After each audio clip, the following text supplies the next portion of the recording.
Hello दोस्तों, welcome to commerce nation learn with confidence. My name is Aman. दोस्तों, commerce nation एक online and offline platform है जो कि आपको बहुत सारे एंट्रेंस एग्जाम की तैयारी करवाता है। ठीक है दोस्तों, इस साल यानी कि 2020 में कॉमर्स नेशन ने बीचू बीकॉम एंट्रेंस में फर्स्ट रैंक दी है एंड दोस्तों एमकॉम एंट्रेंस में फीमेल फर्स्ट रैंक दी है। एंड दोस्तों 200 से ज्यादा बच्चों का सिलेक्शन हम लोगों ने बीचू के अंदर एंड अदर यूनिवर्सिटीज में करवाया है। ठीक है, एंड दोस्तों अभी भी काउंटिंग है क्योंकि अभी भी बहुत सारी अफिलिएटेड कॉलेज की सीट नहीं फ्री हुई है, उसमें भी एडमिशन हो रहे हैं, तो अभी भी स्टिल काउंटिंग है, बहुत एडमिशन हो रहे हैं। कॉमर्स नेशन आपको ऑफलाइन कोर्सेज भी प्रोवाइड करवाता है। हमारी कोचिंग दोस्तों संकट मोचन के पास है, वाराणसी में संकट मोचन के पास है। आप लोग कोचिंग पे आके ऑफलाइन कोर्सेज को भी ज्वाइन कर सकते हैं। ठीक है, एंड हम लोगों के ऑनलाइन कोर्सेज भी हैं जिसके लिए आपको कॉमर्स नेशन का ऐप डाउनलोड करना पड़ेगा, या फिर कोई भी डाउट है कॉमर्स नेशन के नंबर पे कॉन्टैक्ट कर सकते हैं। दोस्तों यहाँ पे हम लोग के कुछ टॉपर्स हैं जो कि आप लोग ऑलरेडी देख चुके होंगे बहुत सारी वीडियोस में। ठीक है, अर्चना सिंह फर्स्ट रैंक है दोस्तों, विनायक,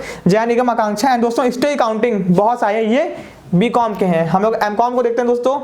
ये एमकॉम में दोस्तों Ananya C Pandey female first rank, Arpita दोस्तों, यश, पूजा, अनन्या, अभिषेक, ये सब दोस्तों एंड दोस्तों अभी भी और भी लोग हैं। ठीक है, बहुत सारे लोग हैं, सबका यहाँ दिखाना पॉसिबल नहीं है दोस्तों। ठीक है, तो दोस्तों ये देखिए अर्चना सिंह फर्स्ट रैंक है दोस्तों, इनका 347 मार्क्स था।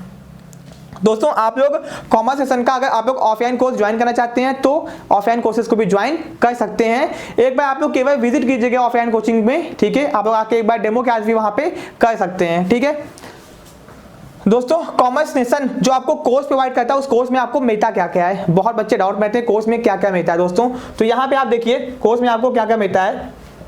सबसे पहले कंप्लीट वीडियो लेक्चर्स, आपको प्रॉपर हर एक सब्जेक्ट के वीडियो लेक्चर्स मिलेंगे कॉमर्स नेशन ऐप के अंदर। ठीक है, आपको कहीं भी जाने की जरूरत नहीं है। कॉमर्स नेशन का ऐप डाउनलोड करना है गूगल प्ले स्टोर से, आपको उस ऐप के अंदर सारी वीडियोस मिलेंगी एंड दोस्तों वीडियो पे कोई भी रिस्ट्रिक्शंस नहीं है। उसका दोस्तों book at your door step, आपको आपके घर पे बुक मिलेगी प्रॉपर नोट्स की, कोई भी आपको अलग से प्रिंट आउट करवाने की जरूरत नहीं है, पीडीएफ में पढ़ने की जरूरत नहीं है, बुक आपके घर पहुंच जाएगी दोस्तों। ठीक है, 40+ टेस्ट सीरीज, आपको 40 से ज्यादा हम लोग ऑनलाइन टेस्ट करवाएंगे, मतलब घर बैठे अपने फोन पे अपने लैपटॉप पे आप लोग ऑनलाइन एग्जाम दोगे। ठीक है, आपका रिपोर्ट भी आपको तुरंत मिल जाएगा कितना मार्क्स आया। ठीक है, उसके बाद इंपॉर्टेंट पीडीएफ नोट्स, अगर कुछ इंपॉर्टेंट पीडीएफ नोट्स हैं उसको भी प्रोवाइड करवाएंगे हम लोग। उसका दोस्तों 5000 से ज्यादा एमसीक्यू, दोस्तों ये 5000+ एमसीक्यू कहने की बात है, यहाँ पे आपको हर एक यूनिट के हर एक टॉपिक के हम लोग एमसीक्यू की प्रैक्टिस करवाएंगे जिसकी क्वांटिटी 5000 से भी ज्यादा होगी। ठीक है दोस्तों, 10+ ये कि ओरिजिनल प्रीवियस पेपर दोस्तों बीकॉम के एक्चुअल में बेचू के 20 से ज्यादा एंड दोस्तों जितनी भी यूनिवर्सिटी है, जामिया, अलीगढ़, लखनऊ, डीयू, सबकी MGKVP सबके प्रीवियस पेपर आपको हम लोग प्रोवाइड करवाएंगे। ठीक है दोस्तों, उसके बाद रिवीजन ही वीडियो एंड दोस्तों ऐसा नहीं है कि बस आपको पढ़ा दिए उसके बाद आपको काम हो गया, आपको पढ़ाने के बाद रिवीजन के वीडियोस भी देंगे। प्रॉपर बिजनेस मैनेजमेंट के हम लोग 1 घंटे के अंदर आपको प्रॉपर रिवीजन भी करवाएंगे दोस्तों, ऐसा नहीं कि बस वीडियो दे दिया काम खत्म। ठीक है, उसका दोस्तों लाइव क्लासेस, अगर आपको कोई भी डाउट है उसके लिए अलग से लाइव क्लासेस चाहिए यूट्यूब के ऊपर कॉमर्स सेशन के ऐप पे भी। ठीक है, ओके दोस्तों।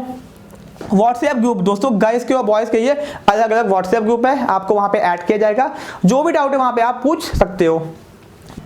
दोस्तों डेली एमसीक्यू क्विज, दोस्तों हम लोग के व्हाट्सएप ग्रुप के अंदर हर दिन डेली एमसीक्यू का क्विज भी होता है। ठीक है, बच्चे वहां पे हर दिन क्वेश्चन की प्रैक्टिस करते हैं, हर दिन 10 से 15 क्वेश्चन की एवरी डे, संडे को छोड़ के। ठीक है दोस्तों, उसके साथ ही साथ आपको मोटिवेशनल एंड स्ट्रेटेजी, जो बच्चे टॉप किए हैं उनसे आपको मोटिवेशनल वीडियोस, हम लोग के वीडियोस एंड स्ट्रेटेजी बताई जाएगी कि कैसे आप लोग एंट्रेंस एग्जाम को क्वालिफाई कर सकते हैं।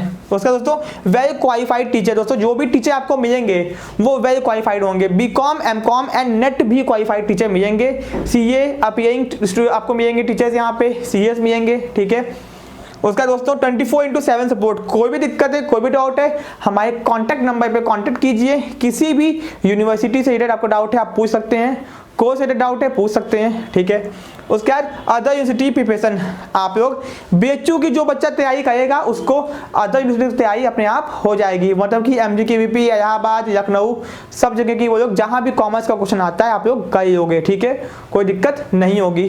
कोर्स को ज्वाइन कैसे करना है, इतनी फैसिलिटी उठानी कैसे है, कुछ नहीं करना है, कॉमर्स नेशन के ऐप को डाउनलोड करना है। ठीक है, डाउनलोड करने के बाद स्टोर सेक्शन पे वहां पे कोर्स दिखाई देगा, जाके आप लोग परचेज कर सकते हो। ठीक है दोस्तों, एंड परचेस करने के बाद आपको कुछ टाइम के अंदर कॉमर्स सेशन की टीम से कॉल आएगी एंड मैक्सिमम चीजें कोर्स में आपको मिल जाएंगी। जो भी डाउट है आप लोग कॉल करके पूछ सकते हो। ठीक है दोस्तों, इस वीडियो को मैक्सिमम टू मैक्सिमम अपने फ्रेंड्स में शेयर कीजिएगा एंड दोस्तों वीडियो अच्छा लगा वीडियो को लाइक, चैनल को सब्सक्राइब एंड बने रहिए कॉमर्स सेशन के साथ में अपने बीकॉम और एमकॉम एंट्रेंस को निकालने के सपने को पूरा करने के लिए, बीएचयू में पढ़ने के सपने को पूरा करने के लिए। Thank you so much. Hello दोस्तों, माय नेम इज अमन। आज अपने मनी और बैंकिंग में मनी का पहला लेक्चर है। ठीक है दोस्तों, ये वीडियो आपके BHU BCom entrance, MCom entrance, NET JRF and other university के एंट्रेंस एग्जाम के लिए बहुत ही ज्यादा इंपॉर्टेंट है। आप लोग किसी भी यूनिवर्सिटी का एंट्रेंस एग्जाम की तैयारी कर रहे हैं तो अगर आप लोग के वहां पे कॉमर्स का सेक्शन आता है तो ये वीडियो आपके लिए बहुत ज्यादा इंपॉर्टेंट है दोस्तों। ठीक है, आज मनी का पहला लेक्चर है तो हम लोग इसको स्टार्ट करते हैं। दोस्तों मनी चैप्टर में आता क्या क्या है, पूछता क्या क्या है, हमको पढ़ना क्या क्या है, तो चलिए एक एक चीज को समझते हैं। आज हम लोग पढ़ेंगे बार्टर सिस्टम। दोस्तों मनी आया क्यों? मनी मतलब होता है पैसा। ठीक है, मनी मतलब होता है पैसा। तो मनी आया क्यों? तो आने के पहले रीजन उसका था बार्टर सिस्टम। हमारे इंडिया में या पूरी दुनिया में बार्टर सिस्टम था, तो बार्टर सिस्टम में बहुत सारी दिक्कत थी, उस दिक्कत को खत्म करने के मनी आया। तो आज हम पाएंगे कि ये बार्टर सिस्टम होता क्या है, क्वेश्चन कैसे कैसे बार्टर सिस्टम से पूछे जाते हैं। ठीक है, बहुत सिंपल टॉपिक है, 5 मिनट का टॉपिक है। ठीक है, तो दोस्तों बार्टर सिस्टम, दोस्तों ये होता क्या है? बार्टर सिस्टम इज अ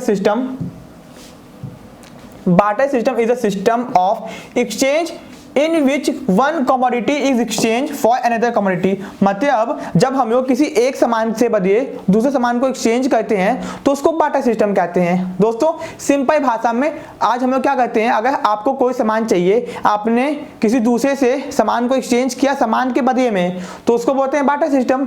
पहले के टाइम पे मनी नहीं होता था, पैसा नहीं होता था, तो गांव में लोग क्या करते थे, सामान के बदले सामान को एक्सचेंज करते थे। इसी को कहते हैं barter system. Commodity exchange for commodity, goods exchange for goods. Commodity क्या लो, गुड्स क्या लो, सामान क्या लो, कुछ भी क्या लो, सामान के बदले में जब सामान को एक्सचेंज होगा तो उसको हम लोग कहेंगे बार्टर सिस्टम। यहाँ पे कमोडिटी, ठीक है, कमोडिटी मतलब सामान, तो दोस्तों इसको हम लोग सीसी इकोनॉमी भी कहते हैं। सीसी इकोनॉमी इसलिए कहते हैं क्योंकि commodity to commodity economy exam में पूछा गया है। सीसी इकोनॉमी किसको कहते हैं? Commodity to commodity economy. जिस इकोनॉमी के अंदर सामान के बदले सामान को एक्सचेंज किया जाता है उसको बोलते हैं सीसी इकोनॉमी। बार्टर सिस्टम एक ऐसा सिस्टम है जिसमें हम लोग सामान के बदले में सामान को एक्सचेंज करते हैं। आप कहोगे वाह क्या बात है, समझ में आ गया। दोस्तों अच्छा तो है, बट इसकी बहुत सारी प्रॉब्लम्स थी, कमियां थी। इन कमियों को हमको समझना है। इन कमियों के जितने पॉइंट्स दिए ना, ये हमको याद करने हैं, एग्जाम में पूछता है ऐसे क्वेश्चन। ठीक है,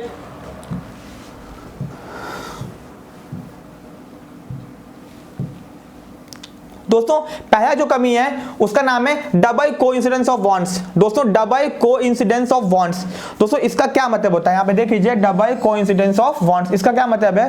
कहने का मतलब है भैया, आपको सपोज कि 2 लोग हैं, एक के पास है चावल, एक के पास है गेहूं।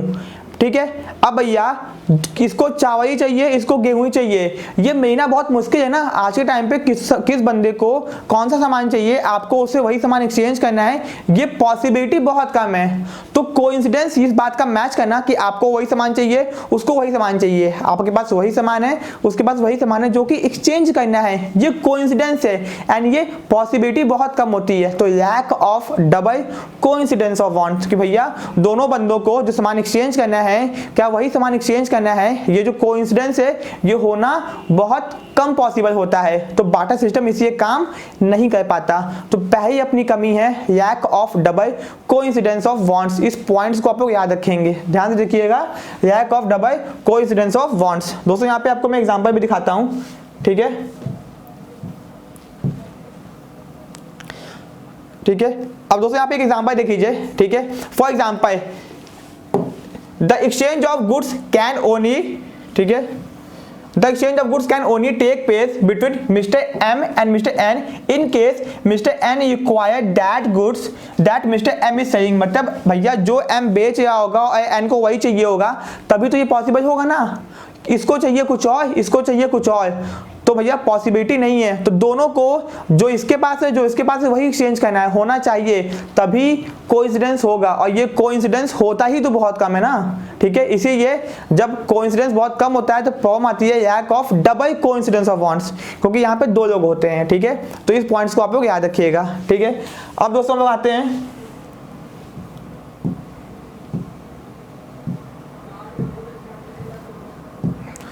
दोस्तों कॉमन मेजर्स ऑफ वैल्यू। दोस्तों ये क्या होता है कॉमन मेजर ऑफ वैल्यू? कहने का मतलब है हर सामान की वैल्यू को नापने के लिए कॉमन मेजर होना चाहिए। दोस्तों जैसे आज के टाइम पे इस मार्कर की हम लोग वैल्यू मनी के टाइम में नाप सकते हैं क्योंकि मनी है। इस हम लोग जैकेट की वैल्यू मनी के टाइम में नाप सकते हैं, ठीक है। इस शर्ट की वैल्यू मनी के टाइम में नाप सकते हैं, इस बोर्ड की वैल्यू मनी के टाइम में नाप सकते हैं। बट भैया उस टाइम पे मनी होता ही नहीं था ना, तो कॉमन यूनिट थी ही नहीं जिससे हम लोग किसी भी चीज की वैल्यू को नाप सकें। तो दिक्कत बहुत होती थी कि भैया अगर सामान किसी के पास है, किसी के पास कुछ सामान है, सामान को एक्सचेंज करना है तो कितने सामान के बदले कितना सामान एक्सचेंज करें, किस सामान की वैल्यू कितनी है, बहुत दिक्कत होती थी। तो कॉमन मेजर ऑफ वैल्यू, किसी सामान को नापने के लिए कॉमन मेजरमेंट नहीं था जो कि आज के टाइम पे है, दैट इज मनी। हम लोग मनी के टाइम में सारी कमोडिटी के चीजों को वैल्यू कर सकते हैं, ठीक है। तो आपका दोस्तों दूसरा पॉइंट हो गया यहाँ पे कॉमन मेजर्स ऑफ वैल्यू। इसको दोस्तों आपको याद रखना है, इसको आपको याद रखना है, ठीक है ना। अब दोस्तों आता है यहाँ पे, ठीक है, दोनों खत्म हो गया। अब आता है इंडिविजिबिलिटी ऑफ गुड्स। दोस्तों इसका क्या मतलब होता है इंडिविजिबिलिटी ऑफ गुड्स? इसका क्या मतलब आप लोग देख लीजिए, ठीक है। दोस्तों इंडिविजिबिलिटी ऑफ गुड्स का मतलब ये होता है यहाँ पे कि भैया सपोज कि किसी के पास एक काऊ है, गाय है, ठीक है, और किसी के पास चावल है, ठीक है। अब चावल वाले को भैया गाय चाहिए, ठीक है, उसके पास उसको दूध चाहिए होगा तो वो गाय सोचा कि ये वो चावल देके गाय देने की कोशिश करे। इसके पास 5 गाय हैं तो ये एक गाय देने के तैयार है, बट उसके पास चावल थोड़ा सा कम है, जो राइस है वो थोड़ा सा कम है। तो भैया अब ये जो गाय वाला अपनी गाय को काट के तो नहीं दे देगा ना, उसके पास चावल कम है, राइस कम है, बट इसके पास गाय तो पूरी है। तो भैया इंडिविजिबिलिटी ऑफ गुड्स, सामान को डिवाइड करना पॉसिबल नहीं होता था कभी कभी। तो भैया बार्टर सिस्टम में ये भी दिक्कत थी कि इंडिविजिबिलिटी ऑफ गुड्स, कि भैया हम लोग सामान को डिवाइड नहीं कर सकते हैं। इस बात को याद रखिएगा दोस्तों, इंपॉर्टेंट पॉइंट्स हैं, ठीक है, इंडिविजिबिलिटी ऑफ गुड्स, ठीक है। अब दोस्तों स्टोर ऑफ वैल्यू, मतलब कि स्टोर ऑफ वैल्यू, मनी जब होता है तो हमारे पास किसी भी सामान की वैल्यू को स्टोर करने की ताकत होती है। जैसे कि मेरे पास पैसा है तो हम जब चाहे जो सामान खरीद सकते हैं, बट पैसा नहीं है तो हमको सामान के बदले में सामान एक्सचेंज करना पड़ता था और वो सामान रखे रखे खराब हो जाएगा तो भैया मेरा सामान बर्बाद हो गया। कहने का मतलब है एक के पास टमाटर है, एक के पास चावल है, ठीक है। भैया टमाटर वाले ने क्या किया, चावल एक्सचेंज कर दिया और चावल वाले ने टमाटर को एक्सचेंज कर दिया, दोनों को चाहिए था आपस में। अब हुआ क्या, जिसके पास टमाटर आया वो टमाटर कितने दिन तक अपने पास रख पाएगा, 1 हफ्ता, 2 हफ्ता, 2 हफ्ते बाद टमाटर खराब हो जाएगा अगर उसने उसको खाया नहीं तो। बट अगर मनी होता तो वो टमाटर उतना लेता ही नहीं, जितना टमाटर चाहिए था उतना ही खरीदता, ठीक है, और वो पैसा रखा होता। तो पैसा अगर होता तो सामान को खरीदने की जो वैल्यू होती है वो हम लोग अपने पास रखते, जब चाहे तब सामान खरीदते। तो स्टोर ऑफ वैल्यू होती अगर मनी होता। बार्टर सिस्टम था इसीलिए वहां पे सामान की वैल्यू को स्टोर करने की ताकत हमारे पास नहीं थी। दोस्तों ये भी एक बहुत बड़ी कमी है बार्टर सिस्टम की। तो एग्जाम में क्या पूछेगा कि भैया बार्टर सिस्टम की प्रॉब्लम्स को बताइए, तो आप लोग आसानी से बताएंगे, ठीक है। तो भैया स्टोर ऑफ वैल्यू, ठीक है, केवल पॉइंट्स को याद रखना है, केवल आपको पॉइंट्स को याद रखना है, ठीक है। जो बताया आप लोग रीडिंग मारो पढ़ो, ठीक है, बट आपको पॉइंट्स को याद रखना है, इनमें से कौन से बार्टर सिस्टम की प्रॉब्लम्स हैं दोस्तों, ठीक है। आगे आते हैं हम लोग पेरिसेबिलिटी ऑफ गुड्स। दोस्तों ये एक पॉइंट है जो कि वापस वही आ गया। पेरिसेबिलिटी ऑफ गुड्स का मतलब होता है वो गुड्स जो कि खराब हो जाते हैं। यहाँ पे देखिएगा refer to one of the main difficulty in storing wealth in the form of commodity. Perishable goods include vegetable, cattle, fruits which can not be stored for a longer time. मतलब वो सामान जिनको हम लोग लंबे टाइम के रख नहीं सकते हैं, जो खराब हो जाते हैं। तो भैया सामान की पेरिसेबिलिटी भी होती है ना, तो उसके कारण अगर सामान के बदले सामान एक्सचेंज करोगे तो भैया यूज नहीं करोगे तो सामान खराब हो जाएगा। अगर ऐसा कोई सामान आपने एक्सचेंज किया है जो पेरिसेबल नेचर का है, जो एक टाइम के बाद खराब हो जाता है, तब भैया आपको नुकसान हो जाएगा बार्टर सिस्टम के अंदर, ठीक है। ये भी एक बहुत बड़ी दिक्कत है। क्वालिटी ऑफ गुड्स, दोस्तों क्वालिटी ऑफ गुड्स की क्या बात होती है, implies that quality of goods decline if they are stored for longer period of time, as a result goods use their value. मतलब भैया क्वालिटी ऑफ गुड्स, अगर आप कोई सामान को लंबे टाइम तक अपने पास रखोगे तो उसकी वैल्यू खराब हो जाएगी, उसकी क्वालिटी खराब हो जाएगी।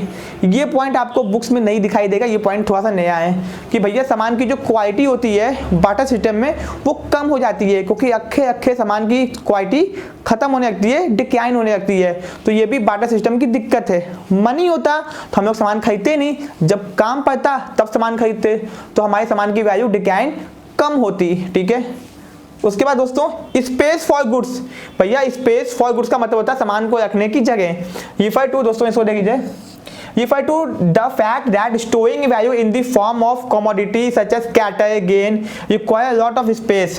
The huge space for storing goods may not be always available. कहने का मतलब है आपने सामान के बदले में सामान एक्सचेंज किया, सपोज की चावल के बदले में गाय आपने एक्सचेंज करी, गाय को रखने की जगह चाहिए, तो भैया सामान जब योग एक्सचेंज करोगे तो जगह भी तो होनी चाहिए इतनी। जब जगह नहीं है तो गाय को लेके क्या करोगे, कहाँ रखोगे, तो स्टोर की भी दिक्कत होती है। बट अगर आपके पास पैसा होता तो भैया चावल को बेच के पैसा ये देते। ठीक है, सिंपल सी बात है। तो कहने मतलब है किसी किसी चीज के अंदर जगह की समस्या आ जाती है, इस पॉइंट को आपको याद रखना। ठीक है।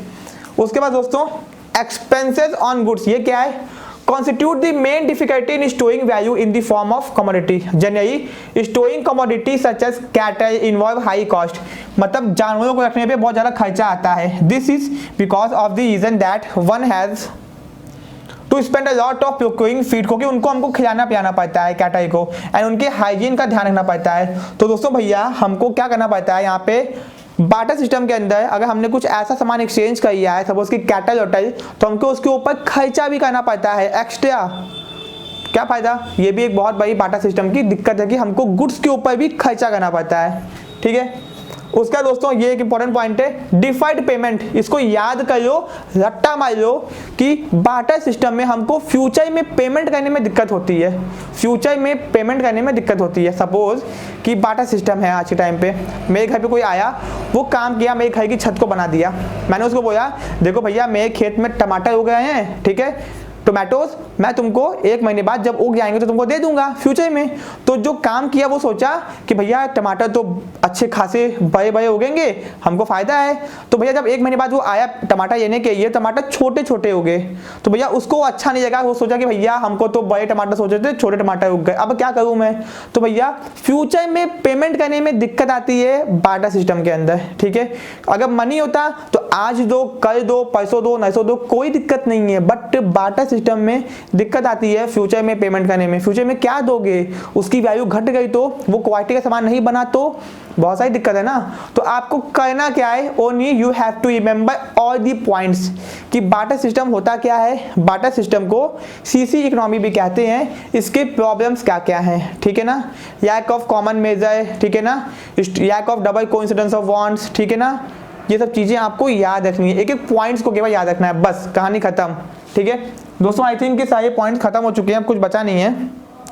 ठीक है, तो ये आज अपना हम लोग का पहला लेक्चर था मनी के ऊपर। बाकी सारे लेक्चर्स बहुत जल्दी अपलोड हो रहे हैं, आप लोग उसको देखिए एंड अपनी तैयारी को बहुत अच्छा कीजिए। वीडियो पसंद आया हो वीडियो को लाइक, चैनल को सब्सक्राइब दोस्तों जरूर कीजिएगा। मिलते हैं अपने नेक्स्ट वीडियो में। Thank you so much.